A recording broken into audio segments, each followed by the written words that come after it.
এদেশের যুবকরা অনেক সম্ভাবনায় মই। এদেশের যুবকদের মধ্যে আছে প্রাণ ঢালা উচ্ছ্বাস, শক্তি। যুবকদের দেহের রক্ত গরম না? এই গরম রক্তগুলারে ইসলামের কল্যাণে কাজে লাগাতে হবে। আমাদের মুক্তিযুদ্ধে যারা লিড দিয়েছিল তারা কারা? যুবক না? কিছুদিন আগে কোটা আন্দোলন হয়েছে না একটা? লিড দিয়েছে যুবকরা। তারপর নিরাপদ সড়ক চাই, লিড দিছে কারা? বুড়া মুরব্বীরা, যুবকেরা।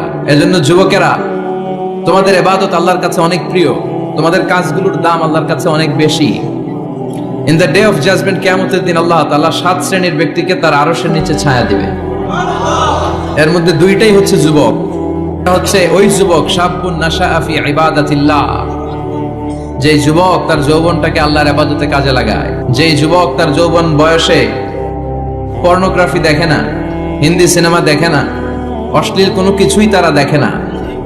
এই সময়টা তারা আল্লাহর ইবাদত করে কাটায়। আর আরেক শ্রেণীর যুবক, যে যুবককে পাপ কাজের জন্য, পরকীয়ার জন্য অফার করা হয়। সুন্দরী মেয়ে তাকে অফার করে, দেখো আমি সুন্দরী, সুস্নিগ্ধা, অনন্যা, প্রিয়ংবদা, সুহাসিনী, সুকেশিনী, সুভাসিনী, অসূর্যম পোষা, মেঘ কালো কেশ, কাজল কালো চুল, হরিণের মতো ডাগর ডাগর আমার দুটি চোখ। কিন্তু যুবক সেদিকে ভ্রুক্ষেপ করে না। ওই যুবক বলে, ইন্নী আখাফুল্লাহ, আমি একজনকে ভয় পাই, তিনি কে? যাদের হৃদয়ে আছে আল্লাহর ভয়, তারা কবু পথ ভুলে যায় না। আল্লাহর প্রেম ছাড়া এই দুনিয়ায় কারো কাছে কোনো কিছু চাই না। রাতের আধারে যারা সেজদাতে রয়, দু চোখের শ্রুতে নদী যেন বয়। ছলনার হাতছানি যতই আসুক, পেছনে ফিরেও সে তাকায় না। যাদের হৃদয়ে আছে আল্লাহর ভয়, তারা কবু পথ ভুলে যায় না। আল্লাহর প্রেম ছাড়া এই দুনিয়ায় কারো কাছে কোনো কিছু চাই না, কারো কাছে কোনো কিছু চাই না। ঠিক কি না? ওই যুবকদের হৃদয়ে ভয় থাকে কার? কারো কাছে তাদের চাওয়া পাওয়ার কিছু নাই। কিন্তু আমার দেশের এই দামাল ছেলেগুলোর চরিত্র ধ্বংস করে দেওয়ার জন্য যা যা দরকার তার সব উপাদান বাংলাদেশে আছে না নাই? এক নম্বরে পর্নোগ্রাফি আছে না? স্মার্টফোন গুলার ভিতরে ইন্ডিয়ান নায়িকাদের কোমর দুলানোর ডান্স আছে না নাই? রূপবানে নাচে কোমর দুলায়া, ফেরেশতারা বলবে তো করে পিডামো আমরা ঝুলাইয়া। তো যুবক ভাইরা, এগুলো দেখবা না। তোমার চোখের হেফাজত করতে হবে, তোমাকে অনেক দূর যেতে হবে, তোমাকেই খুঁজছে বাংলাদেশ। তুমি যদি ভালো থাকো, ভালো থাকবে আমার বাংলাদেশ। তুমি যদি ইসলামের পক্ষে থাকো, ভালো থাকবে আমার 56,000 বর্গ মাইল। তুমি যদি কোরআনের পক্ষে থাকো, ভালো থাকবে আমার লাল সবুজের পতাকা। এজন্য যুবকদেরকে ইসলামের পক্ষে থাকতে হবে। এই পর্নোগ্রাফির সাথে আমাদের কোনো সম্পর্ক। আজকের এই মাহফিল থেকে আমরা ওয়াদা করব, যার মোবাইলে যা আছে সব ডিলিট করা যাবে না ইনশাআল্লাহ। আগে যা করছি সামনে থেকে আর দেখা যাবে না। এই পর্নোগ্রাফি আমার যুবক ছেলেদেরকে শেষ করে দিয়েছে। এরপরে আরেকটা বড় সমস্যা হচ্ছে মাদকের সমস্যা। ইয়াবা, গাঁজা, ফেন্সিডিল, মারিজুয়ানা। এই ইয়াবা আগে ছিল ইউনিভার্সিটি লেভেলে ছেলেরা খেত, তারপরে নামলো কলেজে, এখন এটা প্রাইমারি স্কুলের ছেলেদের হাতেও পৌঁছে গিয়েছে। ভয়ঙ্কর অবস্থা। প্রশাসনের ভাই যারা আছেন, জনপ্রতিনিধি যারা আছেন, আপনাদেরকে আরো শক্ত হতে হবে। ওদের ঘাটি ভেঙে চুরমার করে দিতে হবে। কোনো ইয়াবার ব্যবসা বাংলার জমিনে চলতে পারবে না। জোরে বলো ঠিক কিনা? দরকার শুধু একটা শক্ত সিদ্ধান্ত। The choice is years. আপনারাই পারেন। যারা চেয়ারম্যান, ওনাদের অনেক দায়িত্ব। পুরো এলাকাটা আমার চেয়ারম্যান ভাইয়ের হাতে আমানত, ঠিক কিনা? যিনি ইমাম, মসজিদের সব দায়িত্ব ইমাম সাহেবের কাছে আমানত। যিনি মেম্বার অফ দ্য পার্লামেন্ট, ওনার দায়িত্ব আরো বেড়ে যায়। তার পুরো নির্বাচনী এলাকাটা তার কাঁধের উপরে আমানত। যারা মন্ত্রী, পুরো মন্ত্রণালয়ের কাজবাজ তার হাতে আমানত। যিনি এই 17 কোটি মানুষের প্রধানমন্ত্রী, তার কাছে পুরো বাংলাদেশটা আমানত। এজন্য যুবকদেরকে এই মাদকের সাথে যাতে পরিচয় না ঘটে, এরকম একটা পরিবেশ বাংলাদেশে করতে হবে। তো এক নম্বরে এই মাদকের কারণে ছেলেরা নষ্ট হয়, এরপরে পর্নো ভিডিওর কারণে নষ্ট হয়, এরপরে নোংরা ছাত্র রাজনীতি আছে না নাই? তাদেরকে দিয়ে মারামারি, কাটাকাটি, এগুলোর মতো কাজে লিপ্ত করানো হয়। এটা ঠিক না। যুবকদেরকে পজিটিভ পলিটিক্স শেখানো উচিত। এদেশে পজিটিভ পলিটিক্সের একটা ট্রেন্ড চালু করা দরকার, যেখানে মারামারি কাটাকাটি থাকবে না, মেধার ভিত্তিতে ক্যাডার নিয়োগ হবে, ঠিক কিনা? ছাত্র দলের নেতা হতে হবে ডক্টরেট করা, ছাত্রলীগের নেতা হতে হবে ডক্টরেট করা। যত ছাত্র রাজনীতির বড় বড় নেতারা আছে এরা শিক্ষিত হতে হবে, কারণ তারা আমাদেরকে পথ দেখাবে, তারা সামনে হাঁটবে, আমরা পিছনে পিছনে হাঁটবো, ঠিক কিনা? তো এই জাতীয় যে ইনকনসিস্টেন্সি আছে এগুলো থেকে আল্লাহ আমার দেশকে তুমি হেফাজত করো। আমাদের জনপ্রতিনিধি ভাইরা যারা আছেন ওনারা চাইলেই পারে, আমরা তাদের জন্য দোয়া করি, তারা যেন সত্যিকার অর্থে একটা সুজলা সুফলা শস্য শ্যামলা ডিজিটাল বাংলাদেশ আমাদেরকে উপহার দেয়। তাদের জন্য দোয়া আছে না নাই? যারা দেহের তাজা প্রাণ বিলিয়ে দিয়ে আমাদের জন্য বাংলা ভাষাটারে রেখে গেল, ওই ভাষা শহীদদের জন্য আমাদের দোয়া আছে না নাই? যারা ৭১ সালে মুক্তিযুদ্ধ করে দেশটারে স্বাধীন করলো, মুক্তিযোদ্ধা ভাইদের জন্য দোয়া আছে না নাই? যারাই এই দেশের জন্য কন্ট্রিবিউট করেছে তাদের সবার জন্য আমাদের পক্ষ থেকে দোয়া। আর যারাই দেশের শত্রু, যারাই দেশের বিপক্ষে, আমরাও তাদের বিপক্ষে, যেরকম, ঠিক কিনা? এজন্য যুবক ভাইয়েরা তোমাদেরকে জ্বলে উঠতে হবে আপন শক্তিতে, ঠিক কিনা? মুমিনের ঈমান হতে হবে এমন ঈমান যেটা জ্বলে ওঠে, তাহলে বোঝা যাবে যে ঈমান ঈমানে ভুলে নাস্তিকতার মঞ্চে ওঠে। এরকম আছে না নাই? যে ঈমান বাতিল মতের দোসরে হয়ে ফায়দা লুটে, যে ঈমান শুধুই কেবল খায় দায় আনন্দ করে, যে ঈমান দেখে না যে আরাকানে ভাইরা মরে, যে ঈমান ময়দানে নাই, যে ঈমান বাস্তবে নাই, মুখে শুধু ফাঁকা বলি, কি করে তারে বলো ঈমানে বলি, কি করে তারে বলো ঈমানে বলি, কি করে তারে বলো ঈমানে বলি, ঠিক না? এজন্য ঈমান হতে হবে পাক্কা ঈমান, ঈমান জ্বলে উঠতে হবে বারুদের মতো যদি অন্যায় দেখে, চিল্লা এখন, ঠিক কিনা? আল্লাহ আমাদেরকে সেই অর্থে প্রকৃত মুমিন হওয়ার তুমি তৌফিক দাও। আজকের মাহফিলে আসতে পেরে আমরা খুশি না বেজার? আসুন আল্লাহর দরবারে আমরা ফরমালি শুকরিয়া জানাই, আমরা পড়ে নেই কালিমাতু শুকর, আলহামদুলিল্লাহ। অনেক আলোচক আপনারা দাওয়াত করেছেন, আলহামদুলিল্লাহ। যারাই এখানে কথা বলেছে নিঃসন্দেহে কোরআন থেকে বলেছে, কারণ আমাদের তাফসীরুল কোরআনের মাহফিলের সিলেবাস একটা, এটার বাইরে থেকে আমাদের কথা বলার সুযোগ আছে? আমরা যদি এখানে ত্রিপিটক থেকে কথা বলি, গীতা বাইবেল থেকে কথা বলি, রামায়ণ মহাভারত থেকে কথা বলি, আপনারা কেউ শুনবেন? আপনারা বলবেন যে হুজুর এই বইটা থেকে কথা বলেন। আমাদের সিলেবাস হচ্ছে কোরআন। চিৎকার করে বলতে হবে, আমাদের সিলেবাস কি? কোরআন। এই কোরআন দিয়ে দেশের সব আইনগুলো হোক, আমরা চাই কি চাই না? এই কোরআনটা সংসদ ভবনে থাক, চাই কি চাই না? ক্যান্টনমেন্টে থাক, চাই কি চাই না? সচিবালয়ে থাক, চাই কি চাই না? দেশের প্রতিটি অঙ্গনে কোরআনের কথাগুলো ছড়িয়ে পড়ুক, কোরআনের আলোতে আমরা যেন আলোকিত হই। আল্লাহ বলেছেন, this is the book whereof there is no doubt in it and a guidance to those who are muttaqin। এটা এমন বই যে বই একটাও ভুল নাই, আছে? একটাও সন্দেহ নাই, আছে? এজন্য ছেলে মেয়েদেরকে কোরআন পড়াবেন, রাজি আছেন তো? কোরআন যেন প্রতিদিন আমাদের তেলাওয়াত হয়, একটি আয়াত হলেও যেন প্রতিদিন আমরা বঙ্গানুবাদ পড়ি। মাতৃভাষায় কোরআনটাকে বুঝতে হবে, এটা সবচেয়ে বড় ফরজ। বাংলা বুঝি না এমন কি কেউ এখানে আছেন? নাই। তো আমরা সবসময় এই বইটা থেকে কথা শুনি, এই বইটা সবার, এই বইটা বিএনপির ভাইদের, এটা আওয়ামী লীগের ভাইদের, এটা জাতীয় পার্টির ভাইদের, এটা জামাত ইসলামের, এটা পীরের মুরিদের, এটা তাবলীগের ভাইদের, এটা আস্তিকদের, এটা নাস্তিকদের, এটা হিন্দুদের। এটা আলাদা কারণ, এটা সবার। এই কিতাবটা হিন্দুদেরও কিতাব, ওরা পড়ে না তো আমি কি করব? ইসলাম এটা কি কুক্ষিগত আমার বাপের ধর্ম? সবার ধর্ম, সবার। ওরা মানে না তো আমি কি করব?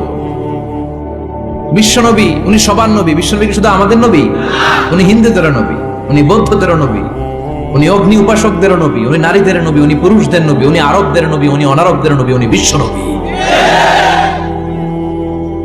উনি বিশ্বনবী, সবার জন্য এসেছেন, as a father, as a husband, as a lawgiver, as a lawmaker, as a reformer of the society, as a commander, as a messenger. Muhammad is the superman of the world. স্বামী হিসেবে, বাবা হিসেবে, নেতা হিসেবে, সমাজ সংস্কারক হিসেবে, আইন প্রণেতা হিসেবে, সর্বোপরি একজন নবী হিসেবে মুহাম্মদ সাল্লাল্লাহু আলাইহি ওয়াসাল্লাম গোটা বিশ্বের মানুষের কাছে সুপারম্যান। সুপারম্যান ছিলেন তো, যে সবকিছু করে দেখাতে পারে আল্লাহর রহমতে। বিশ্বনবীকে তো আল্লাহ এই বরকত দিয়েছে, বিশ্বনবীর হাতে বরকত, পায়ে বরকত। বিশ্বনবী যদি কোনো বাচ্চার মাথায় হাত বুলিয়ে দিত, ওই বাচ্চার মাথার চুল বড় হয়ে যেত। এক ভণ্ড নবী আসলো, মুসাইলামাতুল কাযযাব, সে কয় আমিও নবী। সবাইকে তাহলে তুমিও আমাদের বাচ্চার মাথায় হাত বুলায় দাও। মোহাম্মদ তো হাত বুলায় দিলে বাচ্চার মাথায় চুল বড় হয়। মুসাইলামা কয়ে নিয়ে আয় বাচ্চা নিয়ে আসছে, বাচ্চার মাথায় হাত বুলায় দিচ্ছে, চুল তো বড় হয় না, আর মাথা ছিল আজীবন টাক মাথা। যে বাচ্চার মাথার মধ্যে এই বেয়াদবের হাত লেগেছে, ওই বাচ্চার মাথাটা আজীবন ছিল টাক, চুল বড় হবে তো দূরের কথা। কি বরকতের নবী! অনেক সাহাবী এসে বলছেন, ইয়া রাসূলুল্লাহ, আমাদের কুয়ার মধ্যে পানি নাই, কি করব? বিশ্বনবী যে কুলি করে কুলির পানি কুয়াতে ফেলেছে, মুহূর্তের মধ্যে পাম্প মেশিন দিয়ে পানি উঠালে যেমনি পানি উঠতে থাকে, পুরো কুয়ার পানি উপচে উপরে ওভারফ্লো হতে শুরু করেছে। অনেক জায়গায় কুয়ার পানি লবণাক্ত, সাহাবারা খেতে পারে না। ইয়া রাসূলুল্লাহ, আমাদের কুয়ার পানি লবণাক্ত। বিশ্বনবী ওযু করে আবার কুলির পানি ছাড়লেন, মুহূর্তের মধ্যে লবণাক্ত কুয়ার পানি মিঠা পানিতে পরিণত হলো। যেখানে হাত দিয়েছেন ওখানেই বরকত আছে না নাই? এজন্য বিশ্বনবীর সুন্নাহ আছে, যেখানে আমরা আছি আসলে আমরা সরাসরি কোরআনের দিকে যাই, কারণ এই কিতাবে অনেক বরকত। আমি আমার খুতবার শুরুতে আল কোরআন আল কারীমের 29তম পারার একটি সূরা, সূরাতুল ইনসান, এই সূরার একটি আয়াত তেলাওয়াত করেছি। এই সূরার আলোকে আজকের এই চমৎকার রজনীতে আমরা কিছু কথা শুনবো ইনশাআল্লাহ। পড়েন। এখন যেমনি আপনারা চুপচাপ, শেষ পর্যন্ত চুপচাপ থাকবেন তো, নাকি ওঠা বসা করবেন না? তাহলে আদব নষ্ট হবে। আদব নাই তো কিচ্ছু নাই, আদব আছে তো সব আছে, ঠিক কি না? সূরার নাম হচ্ছে সূরাতুল ইনসান। সবাই বলেন সূরার নাম, আরো জোরে বলেন ইনসান। 29তম পারায় অবস্থিত। কোন পারায়? 31টা আয়াত। কয় আয়াত? এই সূরাটা মাক্কি সূরা। কি সূরা? বিশ্বনবীর জীবনে দুইটা পর্ব, একটা মাক্কি পর্ব আর একটা মাদানী পর্ব। হিজরতের আগে যে সূরা নাজিল হয়েছে এগুলো মাক্কি, হিজরতের পরে যা নাজিল হয়েছে এগুলো মাদানী। এটা বিশ্বনবীর হিজরতের আগে নাজিল হওয়ার সূরাগুলোর অন্তর্ভুক্ত, ঠিক কি না? ঠিক এতটুকু কথাবার্তা ক্লিয়ার না? এবার আসার সামনে যাই। সূরাতুল ইনসানই শুধু সূরাতুল ইনসানের নাম নয়, এছাড়াও এই সূরার আরেকটা নাম আছে, সে নামটা হচ্ছে সূরাতুদ দাহার। হাফেজ আছো কারা কারা? দেখি হাত তুলো। অনেক আছে, মাশাআল্লাহ মাশাআল্লাহ। তো কিছু কিছু কোরআনে এই সূরাটার নাম লেখা থাকে সূরাতুল ইনসান, কিছু কিছু জায়গায় লেখা থাকে সূরাতুল দাহার, হিনুম মিনাত দাহার। যেহেতু প্রথম আয়াতে দাহারের কথা আছে, আবার হাল আতা আলাল ইনসান, ইনসানের কথাও আছে। এজন্য কোন নুসখাতে এই সূরার নাম সূরাতুল ইনসান, আবার কোন নুসখায় এই সূরার নাম সূরাতুল আদ-দাহার। এই সূরাটা বুখারীর বর্ণনায়, বুখারী সহিহ বুখারীতে এসেছে যে বিশ্বনবী সাল্লাল্লাহু আলাইহি ওয়াসাল্লাম জুমার দিন ফজরের নামাজের যে ফরজ 2 রাকাত, এই ফরজ 2 রাকাতের দ্বিতীয় রাকাতে এই সূরাটা বিশ্বনবী পড়তেন। প্রথম রাকাতে সূরাতুস সাজদা পড়তেন, আলিফ লাম মিম তানজিলুল কিতাব লা রাইবা ফি মির রাব্বিল আলামিন।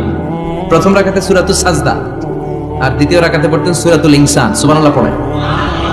ইনসান শব্দের অর্থ হচ্ছে মানুষ। ইনসান মানে কি? সবাই বলেন। আপনারা কি? আমরা কি? আমরা মানুষ।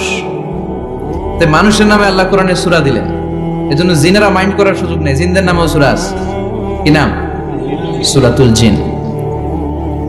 মানুষ হচ্ছে কোরআনের সেন্ট্রাল থিম, কেন্দ্রীয় আলোচ্য বিষয়। খুব ভালো করে খরগোশের মতো কানটা খাড়া করে শুনবেন। মানুষ হচ্ছে কোরআনের কেন্দ্রীয় আলোচ্য বিষয়, central theme of the holy Quran, subject matter, central subject matter of the holy Quran. কোরআনের কেন্দ্রীয় আলোচ্য বিষয় হচ্ছে কি? কথা বলেন। মানুষ। মানুষকে নিয়ে কোরআনে যত কথা, মানুষকে নিয়ে যত আয়োজন, সবকিছু মানুষকে নিয়ে।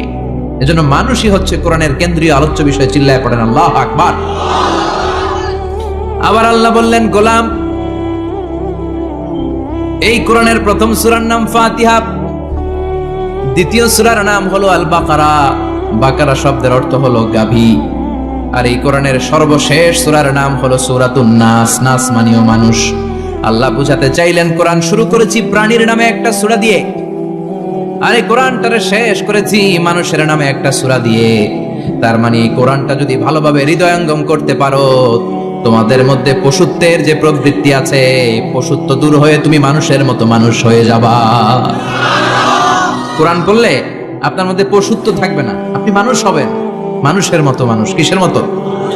এই পৃথিবীতে মানুষ হওয়া সবচেয়ে কঠিন, মানুষের বড় অভাব। অনেকে বলবেন, কি বললেন হুজুর, পৃথিবীতে প্রায় 600 কোটি মানুষ আর আপনি কোন মানুষের অভাব? আসলে 600 কোটি যা দেখা যায় এগুলো মানুষ না, এগুলো জনসংখ্যা। এজন্য বলা হয় বাড়ছে জনসংখ্যা, কমছে মানুষ। বাড়ছে কি কমছে কি? মানুষ সব মানুষ হতে পারে নাই, মানুষ হওয়া বড় কঠিন। এই কোরআন এসেছে মানুষের মতো মানুষ বানাতে। গরুর পেট থেকে যদি কিছু বেরোয় আমরা ওইটার বলে গরু, ছাগলের পেট থেকে বেরোলেই ওটা ছাগল হয়ে যায়, কিন্তু মানুষের পেট থেকে বেরোলেই ওটা মানুষ হয় না, ওটার মানুষ বানাইতে হয়, ওইটারে মানুষ করতে হয়, তাই না? আবার ছাগলকে কেউ কোনোদিন বলে না তুই ছাগলের মতো ছাগল হ, গরুকে কেউ কোনোদিন বলছে তুই গরুর মতন গরু হ, কিন্তু মানুষকে বলা হয় তুই মানুষের মতো মানুষ হ। কোরআন এসেছে আমাদেরকে মানুষের মতো মানুষ বানাতে, ঠিক কিনা? আসল মানুষের বড় অভাব, আসল মানুষের বড় সংকট। এই কোরআন এসেছে আমাদেরকে আসল মানুষ বানাতে, কোরআন এসেছে আমাদেরকে মানুষের মতো মানুষ বানাতে। এজন্য যে মা বাবারা চান আপনার ছেলে টেন্ডারবাজ না হোক, চাঁদাবাজ না হোক, 31st নাইটে মেয়েদের অন্য ধরে টান না দেখ, ফেন্সি ডিলের টাকার জন্য আপনারা লাথি মেরে ঘর থেকে বের না করে দেখ, ওই মা বাবারা ছেলে মেয়েদেরকে একটা কিতাব পড়ায় দিবেন। কিতাবটার নাম কি? এই কিতাবটা পড়লে আপনার ছেলেরা শিক্ষিত বানাবে কে? আমি বলি teach your children the holy Quran, holy Quran will teach your children everything. আপনি আপনার ছেলেরা শুধু কোরআন শিখান, কোরআন আপনার ছেলেরা গোটা দুনিয়াটা শিখাই দিবে। কারণ কোরআনের প্রথম বাণী হচ্ছে পড়ো, educate yourself, educate your generation. নিজে শিক্ষিত হও, সভ্য হও, সিভিলাইজড হও। শিক্ষার কথা কোরআনে আছে না নাই? কোরআনের প্রথম শব্দটা কি? ইকরা। ইকরা মানে কি? সবাই বলেন প্রথম শব্দটা কি? আল কোরআনের প্রথম বাণী পড়ো, আল হাদিসে নবীর কথা পড়ো। আল কোরআনের প্রথম বাণী পড়ো, আল হাদিসে নবীর কথা পড়ো। পড়ে পড়ে শেখো, শিখে শিখে তুমি তোমার নিজের জীবন গড়ো। সুবহানাল্লাহ পড়ে। কোরআন পড়লেই জীবন গড়া যায়, ঠিক কিনা? তাহলে এই কোরআনকে আল্লাহ তাআলা নাজিল করেছে আমাদেরকে মানুষের মতো মানুষ বানাতে। কি বানাতে? চিল্লায় বলেন মানুষের মতো মানুষ। মানুষের মতো মানুষ বানানোর জন্য আল্লাহ তাআলা এই কোরআনকে নাজিল করেছে। মানুষকে আল্লাহ এতটা শ্রেষ্ঠত্ব দিয়েছে, মানুষ যদি শ্রেষ্ঠ হয় মানুষ ফেরেশতাকে ছাড়িয়ে যায়, আর মানুষ যদি নিকৃষ্ট হয় তাহলে সে পশুত্বকেও হার মানায়। দলিল কি? দলিল হচ্ছে মেরাজ রজনীতে সাইয়েদনা জিবরাইল সিদরাতুল মুনতাহা পর্যন্ত গেলেন, ওইখান থেকে দুইটা ঝর্ণা বা নদী নেমে গেল। বিষ্ণু বললেন জিবরাইল এই নদী দুইটা কোন নদী? সাইয়েদনা জিবরাইল বললেন এই দুইটা নদী সিদরাতুল মুনতাহা থেকে পৃথিবীর দিকে নেমে গিয়েছে। আর একটা হচ্ছে ইরাকের ফোরাত নদী, আর একটা হচ্ছে মিশরের নীল নদী। এরপরে সাইয়েদনা জিবরাইল বললেন ইয়া রাসূলুল্লাহ, ইয়া হাবিবাল্লাহ, এই জায়গার নাম হলো সিদরাতুল মুনতাহা, এখানে একটা বড়ই গাছ আছে, এটা হলো আমার লাস্ট ডেস্টিনেশন, বর্ডার এরিয়া। এই বর্ডার এরিয়ার উপরে যাওয়ার ক্ষমতা আমার নাই। 1 ইঞ্চি উপরে গেলে আমার পাখাগুলোরে জ্বালিয়ে সারখার করে দিবে কে? সৃষ্টির শুরু থেকে আজ পর্যন্ত যত নবীর কাছে আমি ওহী নিয়ে দুনিয়ার বুকে নাজিল হয়েছি গো নবী, এই সিদরাতুল মুনতাহায় কান লাগিয়ে আল্লাহর কথা শুনেছি। আজ পর্যন্ত আমিও আল্লাহরে দেখি নাই। নবী গো আমি তো আল্লাহরে দেখি নাই, এটা আমার লাস্ট এরিয়া। আমারে যে দেখেন আপনি কোরআন নাজিল করে উপরের দিকে উড়াল দিতে, আমি উড়াল দিয়ে এখানে এসে বসে থাকি। সুবহানাল্লাহ পড়ুন। এর উপরে আমি যেতে পারবো না, পাখাগুলো চলে যাবে, যাওয়ার পারমিশন নাই। তবে আপনারে পারমিশন দিছে কে? আমি এইখানে দাঁড়িয়ে রইলাম, আপনার মিটিং আল্লাহর সাথে শেষ করে আপনি নেমে আসেন গো নবী। নবী যান, আপনার মিটিং এর জন্য, আপনাকে সারপ্রাইজ দেওয়ার জন্য আপনার অপেক্ষায় আল্লাহ অপেক্ষমান। সুবহানাল্লাহ। তার মানে ফেরেশতা যেখানে শেষ, বিশ্বনবীর খেলা ওইখানে শুরু, ঠিক কি না? জিবরাইল ওখানে থেমে গিয়েছে, আর যেতে পারে না। জিবরাইল যেখানে শেষ, বিশ্বনবীর যাওয়া শুরু। তার মানে মানুষ যদি শ্রেষ্ঠ হয় সে ফেরেশতাকে ছাড়িয়ে যায়, আর মানুষ যদি নিকৃষ্ট হয় তাহলে সে পশুকেও হার মানায়, ঠিক কি না? আপনি কখনো শুনছেন একটা সিংহ আর একটা সিংহকে মারে? একটা বাঘ আর একটা বাঘকে মারে না, একটা হরিণ আর একটা হরিণকে মারে না, একটা হাতি আর একটা হাতিকে হত্যা করে না, কিন্তু একটা মানুষ আর একটা মানুষকে হত্যা করে না। আপনি কখনো শুনবেন না যে একটা বাঘ আর একটা বাঘকে হত্যা করে 10 টুকরা করছে? শুনছেন? একটা হাতি আর একটা হাতিকে মেরে 30 টুকরা করছে, শুনছেন? কিন্তু মানুষ আর একটা মানুষকে শুধু নৃশংসভাবে হত্যাই করে না, হত্যা শেষে তাকে 10 টুকরা করে, 15 টুকরা করে, 30 টুকরা করে বস্তাবন্দি করে। চিল্লা এখন ঠিক কিনা? পাওয়া যায় না এরকম লাশ? গুম করে ফেলছে, ক্রস ফায়ার করে ফেলছে, মেরে ফেলছে, হাত পা বেঁধে, চোখের রশি বেঁধে বস্তার ভিতরে ভরে ক্ষেতের মধ্যে ফেলে দিস। 3 দিন 4 দিন পর এরকম লাশটা ফুলে উঠছে, পাওয়া যায় না। পত্রিকায় বিভৎস লাশ দেখে আমরা অবাক হই। কোন প্রাণী এমনটা করে না। মানুষ মানুষকে মেরে টুকরা টুকরা করে। একটা ছাগল বনের সব ছাগলগুলোরে মেরে ফেলতে চায় না। একটা হাতি ওই জঙ্গল থেকে সব হাতিগুলোকে শেষ করে দিতে চায় না, কিন্তু মানুষ আগুন জ্বালিয়ে জনপদের পর জনপদ ছারকার করে দেয়। গুলি মেরে এলাকার পর এলাকা ঝাঁঝরা করে দেয়। দ্বিতীয় বিশ্বযুদ্ধের সময় আমেরিকা জাপানের 2টা সিটিতে 2টা বোমা মেরেছে, হিরোশিমা নাগাসাকি। হিরোশিমাতে মেরেছে লিটল বয়, নাগাসাকি শহরে ফেলেছে ফ্যাটম্যান। যে পাইলট গুলো বোমা মারতেছে নিচে, ওই পাইলট গুলো মানুষ না? মানুষ। আর যাদেরকে মারার জন্য মারতেছে তারাও কি মানুষ। মানুষ এতটাই নিকৃষ্ট হতে পারে, সে তার জনপদের সবাইকে ছারখার করে দেয়, তার গোষ্ঠীর সবাইকে মেরে ফেলতে কুণ্ঠাবোধ করে না। চিল্লা এখন ঠিক না?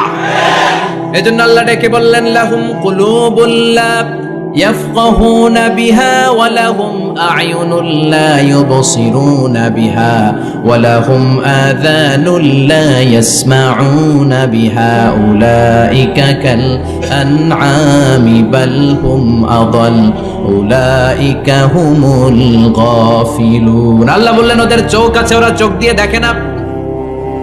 হৃদয় আছে, হৃদয় দিয়ে তার ভাইয়ের জন্য তার মায়া লাগে না। কান দিয়ে আকুতি চিৎকার এই কথাগুলো শুনতে পায় না। উলাইকা কাল আনআম, দেখতে এদের হাত আছে, পা আছে, চোখ আছে, দেখতে মানুষের মতো, আসলে এগুলো মানুষ না, এগুলো পশু। বালহুম আদাল, পশুর চেয়েও খারাপ। ঠিক কি না? এগুলো শুধু পশুই না, এগুলো পশুর চেয়েও খারাপ। এই কোরআন যদি আপনি পড়েন, আপনার এই পশুত্বের মনোভাবটা দূর হয়ে যাবে, আপনি মানুষের মতো মানুষ হতে পারবেন। ঠিক কিনা? এজন্য আল্লাহ মানুষের নামে একটা সূরা দিলেন, সূরার নাম আল ইনসান। সূরার নাম সবাই বলেন আরো জোরে। ইনসান মানে কি? আরো জোরে কোন? আমরা সবাই কি মানুষ। মানুষ নিয়ে মানুষের মধ্যেও কৌতূহলের শেষ নাই। বিজ্ঞানীদের মতে মানুষ হচ্ছে হোমোস্যাপিয়েন্স গ্রুপের একটা প্রজাতি, যার বিবেক আছে, বাক শক্তি আছে, বুদ্ধি আছে, চেতনা আছে, উপলব্ধি করার মতো ক্ষমতা আছে। চিল্লা এখন ঠিক কিনা? মানুষের আসল রূপটা কি, মানুষ আসলে কেমন, এ নিয়ে মানুষেরই গবেষণার শেষ নাই। আপনারা একজন জার্মানি দার্শনিক আছে, কার্ল মার্কস, নাম শুনে থাকবেন, শুনছেন না? উনি অনেক গবেষণা করে পাইলেন মানুষ হচ্ছে পেট সর্বসুজী, মানে মানুষের পেট ঠান্ডা তো দুনিয়া ঠান্ডা।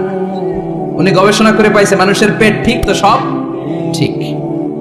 উনার পরে আরেক দার্শনিক আসলো, ওনার নাম হচ্ছে ভ্লাদিমির লেনিন।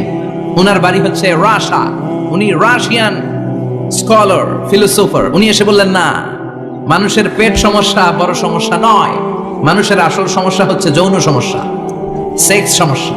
মানুষের সেক্স ঠান্ডা তো সব ঠান্ডা। চার্লস ডারউইন, ইংল্যান্ডের আরেক দার্শনিক, উনি এসে বললেন, তারা দুজন যা বলছে সব ভুল বলছে। মানুষের পেটের সমস্যা আসল সমস্যা না, মানুষের সেক্স সমস্যাও আসল সমস্যা না। আসলে মানুষ মানুষই না, মানুষ হলো বান্দর। মানুষ কি? বানর থেকে সময়ের বিবর্তনে, কালের বিবর্তনে বানরগুলো মানুষ হয়ে গিয়েছে। মাথার তার যদি একটু ঢিলা হয়, যা হয়, তাহলে একদল বলে মানুষের পেটের সমস্যা বড় সমস্যা, আরেক বুদ্ধিজীবীরা বলে মানুষের খাদ্যের সমস্যা বড় সমস্যা, কেউ বলে যৌন সমস্যা বড় সমস্যা, আরেক আবাল বলে মানুষ মানুষ না, মানুষ হলো বান্দর। আল্লাহ বলে একটাও ঠিক কইতে পারে নাই। ঠিক কিনা?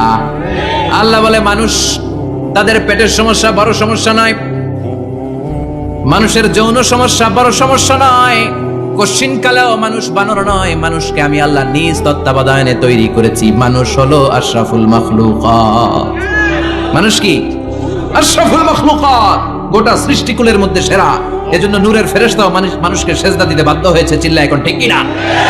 তুমি মাটির আদমকে প্রথম সৃষ্টি করিয়া ঘোষণা করিয়া দিলে শ্রেষ্ঠ বলিয়া, তাই তো নূরের ফেরেশতা করে আদমকে সেজদা। ঠিক কিনা? তাই তো নূরের ফেরেশতা করে আদমকে সেজদা, সবার চেয়ে সম্মান দিলে মাটির আদমকে। পড়েন আল্লাহু আল্লাহু তুমি জাল্লে জালালুহু, শেষ করা তো যায় না গে তোমার গুণগান। আল্লাহু আল্লাহু, সুবহানাল্লাহ পড়েন। আল্লাহ বলেন পেটের সমস্যা সমস্যা, কিন্তু আসল সমস্যা না। মানুষের যৌন সমস্যা বড় সমস্যা, কিন্তু আসল সমস্যা না। মানুষ বানর নামের প্রজাতির ভেতর দিয়ে মানুষ হয় নাই, মানুষকে আমি নিজে তৈরি করেছি। মানুষকে আমি আশরাফুল মাখলুকাত বানিয়েছি। সুবহানাল্লাহ। বুখারীর বর্ণনা, লাম্মা খালাকাল্লাহু আদামা ওয়া কানা তুলুহু 60 যিরাআন, আল্লাহ যখন সাইয়েদনা আদমকে তৈরি করলেন 60 হাত লম্বা করে তৈরি করলেন। কয় হাত? আপনি কয় হাত? আমি কয় হাত? আমরা কয় হাত? কিন্তু আদম ছিল কয় হাত? সুবহানাল্লাহ কইবেন না? আপনারাও যখন জান্নাতে প্রবেশ করবেন, বুখারীর ওই বর্ণনাতে এসেছে, মানুষরা যখন জান্নাতে প্রবেশ করবে প্রতিটা মানুষ 60 হাত লম্বা হয়ে প্রবেশ করবে। এই দুনিয়াতে দাড়ি রাখার জন্য বিশ্বনবী আদেশ করেছেন, কিন্তু জান্নাতে যারা যাবে এদের দাড়িও থাকবে না, মোছও থাকবে না, গায়ের মধ্যে পশমও থাকবে না। সুবহানাল্লাহ বাড়ি দিয়ে গিয়া চিৎকার করে পড়েন আল্লাহু আকবার। তার মানে মানুষ হলো আশরাফুল মাখলুকাত, গোটা বিশ্বের মধ্যে সেরা। আল্লাহ বললেন আদমকে আমি নিজ হাতে তৈরি করেছি। লাম্মা খালাকাল্লাহু আদামা ওয়া কানা তুলুহু 60 যিরাআন, 60 হাত লম্বা করে আদমকে বানিয়েছি। আদমকে সব সৃষ্টির মধ্যে শ্রেষ্ঠত্বের মানদণ্ডে উন্নীত করে আদমকে আমি আশরাফুল মাখলুকাত বানিয়েছি। সুবহানাল্লাহ। আমরা আশরাফুল মাখলুকাত, ভালো লাগে না শুনতে? আমরা হচ্ছি খলিফাতুল্লাহি ফিল আরদ, ইন্নী জাইলুন ফিল আরদি। আল্লাহ বলেন আমি দুনিয়াতে আমার আদেশ বাস্তবায়নের জন্য, লিইজরাই আহকামিল্লাহি ওয়া তানফিযি আওয়ামিরিল্লাহ, আল্লাহর আদেশ আল্লাহর নিষেধ জমিনের বুকে পালন করার জন্য মানুষকে আমি খলিফা বানিয়েছি। কার কথা? চুরি করলে হাত কেটে দাও, কার আইন? নাকি মাননীয় প্রধানমন্ত্রী শেখ হাসিনার আইন? এই দেশের বানানো আইন। চুরি করলে হাত কাটো, কথাটা কার? আস-সারিকু ওয়াস-সারিকাতু ফাকতাউ আইদিয়াহুমা জাযাআম বিমা কাসাবা নাকালাম মিনাল্লাহ ওয়াল্লাহু আজিজুন হাকীম। If anyone steal something very precious from the society, the government should cut down his right hand. দামি কিছু চুরি করলে, এটা সাক্ষীর দ্বারা সাব্যস্ত হলে গভর্নমেন্টের উচিত তার ডান হাতটা এক কোপ মেরে কেটে দেয়া। কার কথা? বানু মাখজুমিয়া গোত্রের এক মেয়ে মদিনাতে চুরিতে ধরা পড়ল। অনেক বড় ফ্যামিলির, ডিগনিফাইড শিল্পপতির মেয়ে। সাহাবারা বলল এই মেয়ের হাত যদি বিশ্বনবী মদিনায় কেটে দেয়, মদিনাতে তো মারামারি লেগে যাবে। কে বলবে বিশ্বনবীর কাছে যে সুপারিশ করার ক্ষমতা কারো নাই? বিশ্বনবীর পালক পুত্র ওসামা বিন যায়েদ, যায়েদ ইবনে হারেসা, তার ছেলে ওসামা, পালক পুত্রের ছেলে, তাকে বিশ্বনবী বড্ড ভালোবাসতো। তার উপাধি হলো হুব্বু রাসূলিল্লাহ, বিশ্বনবীর ভালোবাসা। সবাই বলল ওসামা আমরা যে বলতে পারবো না, তুই যে নবীরে সুপারিশ কর। ও নবী, যদিও চুরি করেছে মেয়েটা, সাব্যস্ত হয়েছে, কিন্তু আপনি মাফ করে দেন, হাত কেটে দিয়েন না। ওসামা যে বলে নবী হাত কেটে দিয়েন না। বিশ্বনবীর চেহারাটা আগুনের গোলার মতো লাল হয়ে গেল। বিশ্বনবী বললেন ওসামা এটা আল্লাহর আইন, সুপারিশ করার সাহস তোর বুকের ভিতরে দিল কে? কে দিয়েছে স্পর্ধা? লাউ আন্না ফাতিমা বিনতে মুহাম্মদ সারাকাত লাকাতা মুহাম্মাদুন ইয়াদাহা। এই মেয়ে তো দূরের কথা, আমার কলিজার টুকরা, নয়নের পুটুলি, জান্নাতি নারীদের সর্দারানী আমার মেয়ে ফাতেমাও যদি চুরিতে ধরা পড়ে, আমি তলোয়ারটা বের করে ফাতেমার হাত কেটে দিতে 1 সেকেন্ডও দেরি করব না। কারণ আইনটা কার? চিল্লায় বলেন কার? এজন্য বাংলাদেশে চুরি চামারি আসে না নাই? হাজার হাজার কোটি টাকা উধাও হয়ে যায়, আসে না নাই? আমাদের মাননীয় প্রধানমন্ত্রী যদি এই নিয়ম করে দেয়, যারাই চুরি করবে হাত কেটে দেয়া হবে। বাইতুল মুকাররমের স্কয়ারের সামনে হাত কেটে দেয়া হবে। আর প্রতিটা চ্যানেল লাইভ ব্রডকাস্ট করবে, এটা সরাসরি সম্প্রচার, আমরা সবাই দেখবো কেমনে চোরদের হাত কাটে। এই নিয়ম যদি আমাদের মাননীয় প্রধানমন্ত্রী করে দেয়, দেশে আর চোর খুঁজে পাওয়া যাবে? কথা কন। তবে এই চোর লাউ চোর, ডাইল চোর, মুরগি চোর না, যারা 1000 কোটি টাকা মেরে দেয়। এক সিগনেচারে দেশের 10,000 কোটি টাকা নাই, চিল্লায় বলো ঠিক কিনা? এই চোরদের বিচার যদি করা যেত, তাহলে এই দেশে আর দুর্নীতি থাকতো না। দুর্নীতি দমন কমিশনের দরকার হতো না। মন্ত্রীদের রাতের ঘুম হারাম হতো না। এটা মদিনার সমাজ হয়ে যেত, শান্তির বাংলাদেশ হয়ে যেত, ঠিক কিনা? এজন্য আল্লাহ বললেন গোলাম, এই জমিনের ভেতরে চুরি করলে হাত কেটে দিবা, জিনা ব্যভিচার করলে ডেথ পেনাল্টি, ক্যাপিটাল পানিশমেন্ট, মৃত্যুদণ্ড, সর্বোচ্চ শাস্তি, ঠিক কিনা? এজন্য ইসলাম দিয়ে যদি আইন কায়েম করা হয়, 24 ঘন্টার আলটিমেটামে সব বিচার হয়ে যাবে, যেরকম, ঠিক কিনা? ইসলাম বলে চোরের হাত কেটে দাও। জিনা ব্যভিচার করলে ডেথ পেনাল্টি, সৌদি আরবে হেড অফ করে গলা কেটে ফেলে। বাংলাদেশেও যদি এটা করা যেত, খবর হয়ে যেত, আর কোন ধর্ষক বাংলার জমিনে জন্মাতো না, চিল্লায় বলো ঠিক কিনা? আল্লাহ বলেন আমি মানুষকে খলিফা বানিয়েছি আমার এই হুকুম আহকামগুলো বাস্তবায়নের জন্য। সব সৃষ্টিকুলের মধ্য থেকে মানুষকে আমি বানিয়েছি আশরাফুল মাখলুকাত। আবার মানুষকে বানিয়েছি আমি আমার খলিফা। আবার মানুষের চেহারাটা আমি আল্লাহ সব চাইতে সুন্দর করে তৈরি করেছি। সুবহানাল্লাহ। লাকাদ খালাকনাল ইনসানা ফি আহসানি তাকওয়িম, আমি মানুষের চেহারাটা সবচাইতে চমৎকার অবয়ব দিয়ে তৈরি করেছি রে গোলাম। সুবহানাল্লাহ। পৃথিবীতে যত প্রাণী আছে সব সৃষ্টির মধ্য থেকে আমাদের সৃষ্টিটা সুন্দর না?